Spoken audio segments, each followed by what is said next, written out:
Hello everyone, we are Group 5. Our members are Carson, Kaleem, and myself, Evan. This is our final MEMS project presentation on the device of our choice, which is a micro violin.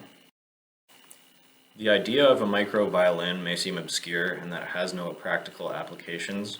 However, our group sees it as more of a learning tool to study vibration mechanics. We see the micro violin as a cheap and easy way to explore the relationships between the string geometry and output frequencies.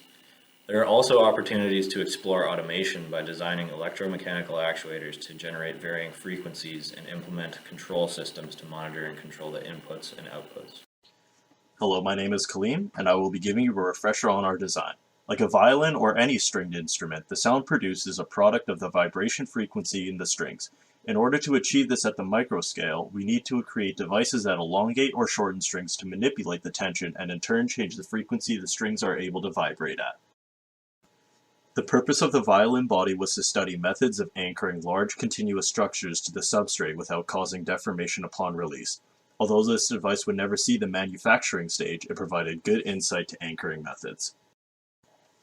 One method of adjusting tension was through a thermally actuated tensioner. This was done using a thermocouple to expand and contract as a function of the temperature, thus elongating and shortening the coupled string and changing the frequency.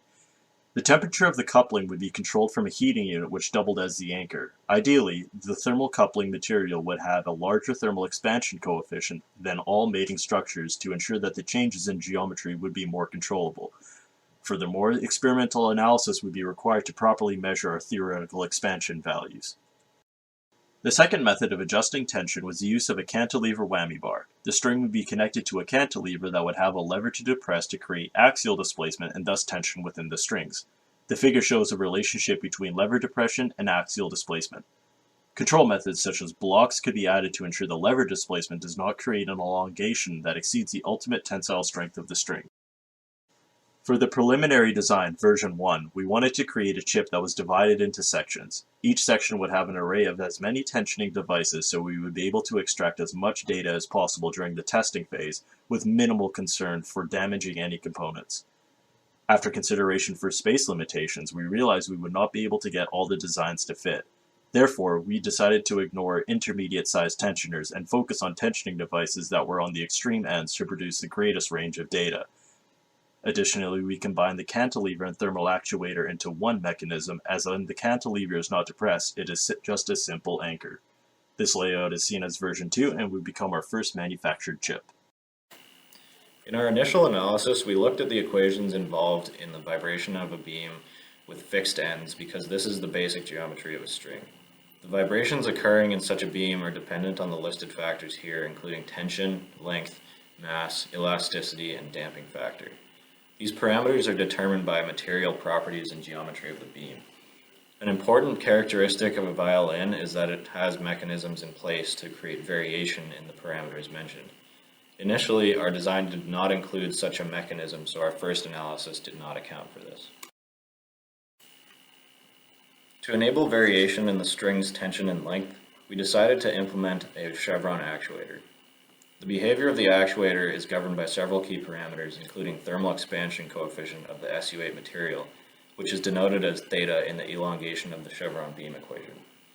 Other parameters include alpha, which is the initial angle, L, the length of the individual beams, and delta T, which is the temperature difference induced by the current running through the actuator beams.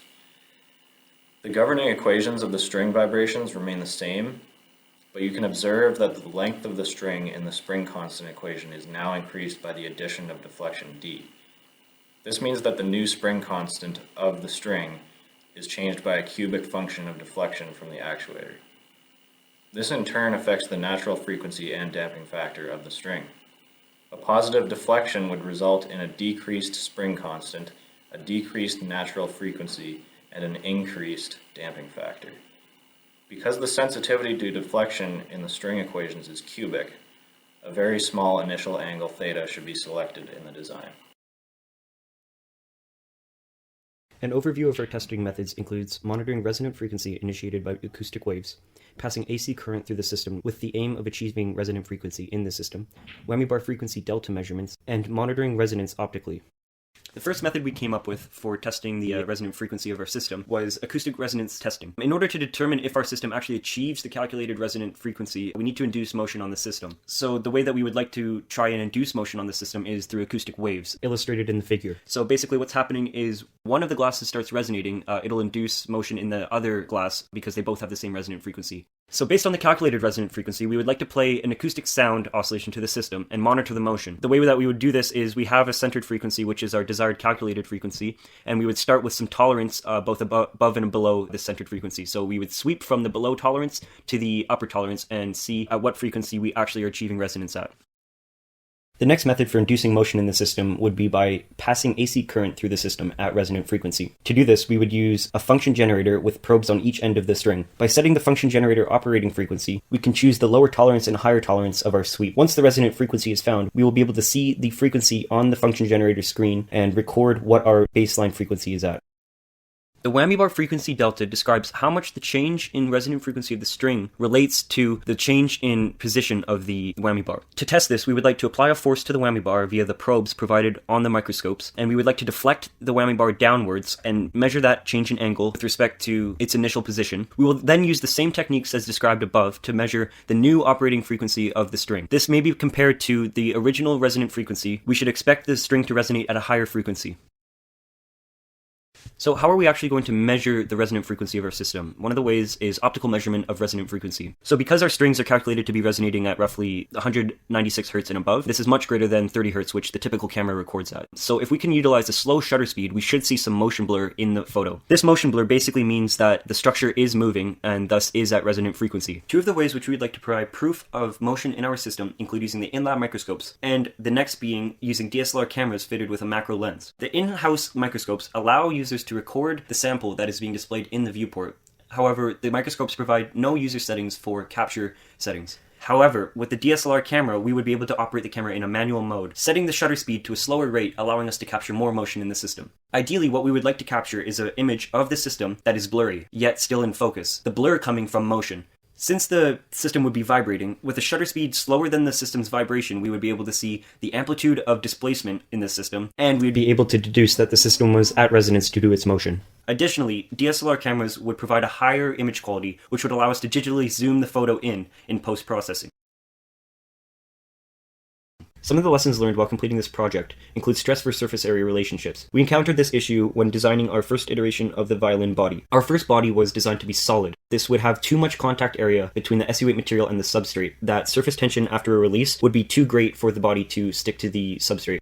The next would be stress mitigation and relief techniques. This was a solution to the first design iteration of the body. To further reduce stresses, we cut the violin body up into sections. This reduced contact stresses between the substrate and the SU8 material after release.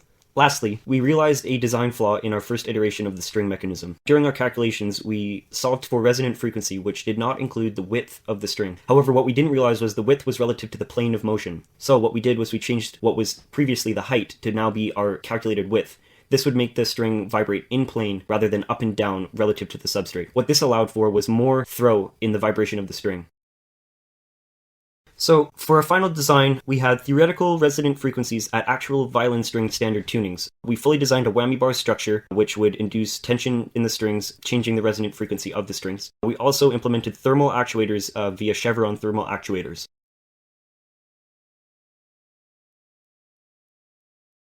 For future development, we would like to incorporate capacitive sensing into our system to monitor string position. This would require the installation of plates some distance apart from the maximum throw of our string. This would allow us to monitor the string position over time, providing an accurate measurement of string resonant frequency. Next, we would like to allow input voltage to be applied to the thermal actuators so that we can control current through the thermal actuators and thus control the actuation of the thermal actuators. What this would allow us to do is digitally tune the strings via some sort of PLC or digital device. With feedback from the capacitive sensing, we would be able to control the thermal actuators to tune the strings based on the target frequency and the delta between what the frequency of the string is actually at.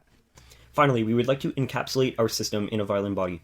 We were not able to fabricate a violin body in this project because we decided to dedicate the area that we were given to different string design models and thermal actuator models. We would like to conclude this presentation and semester by giving a big thanks to Dr. Ian Folds and Abdul Basit. Given the current circumstances, this has been a trying time for all of us, so we appreciate the efforts and work done by everyone involved. Thank you.